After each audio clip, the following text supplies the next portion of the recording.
अन्यथा बिहार के अंदर तो लालू जी के परिवार को ही सीट कम पड़ रही थी। आपने देखा होगा, वो परिवार तक ही सीमित रह गए। यूपी की जनता तो पहले ही उनको जवाब दे चुकी है और बिहार के लोगों को भी उस जवाब देने के लिए तैयार होना है और इसी के लिए मैं आया हूं आपसे कहने के लिए। आरजेडी हो या उनके सहयोगी दल, ये तमंचा लहराने वाले लोग हैं, इनको टैबलेट से क्या मतलब। बहन और भाइयों, आरजेडी से कोई उम्मीद मत करिए। ये चुनाव तो अब नेशन फर्स्ट बनाम फैमिली फर्स्ट का आ गया है और हम लोग तो सोच रहे थे कि अच्छा हुआ हम लोग फिर से एनडीए को बिहार के अंदर और सशक्त बनाने में हमें सफलता प्राप्त हो गई। अन्यथा बिहार के अंदर तो लालू जी के परिवार को ही सीट कम पड़ रही थी। आपने देखा होगा, वो परिवार तक ही सीमित रह गए। परिवार के बाहर सोच है ही नहीं। विकास भी होना तो परिवार का, सीट भी मिलनी है तो परिवार को ही मिलनी है, योजनाओं का लाभ भी लेना है तो परिवार को ही मिलना है। एक परिवार यहां भी है और एक परिवार यूपी में भी है।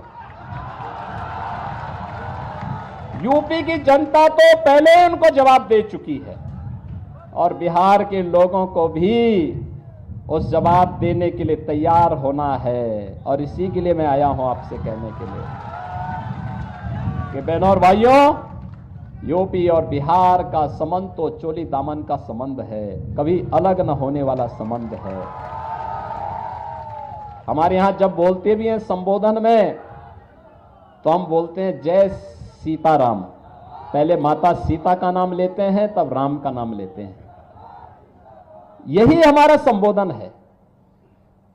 तो ये संबंध तो दोनों राज्यों के संबंधों को जोड़ करके मोदी जी के एक भारत श्रेष्ठ भारत के अभियान को आगे बढ़ाता है और एक भारत श्रेष्ठ भारत के लिए मोदी जी का तीसरी बार प्रधानमंत्री बनना आवश्यक है और मोदी जी का तीसरी बार प्रधानमंत्री बनाने के लिए औरंगाबाद से श्री सुशील कुमार सिंह जी को फिर से सांसद बनना आवश्यक है।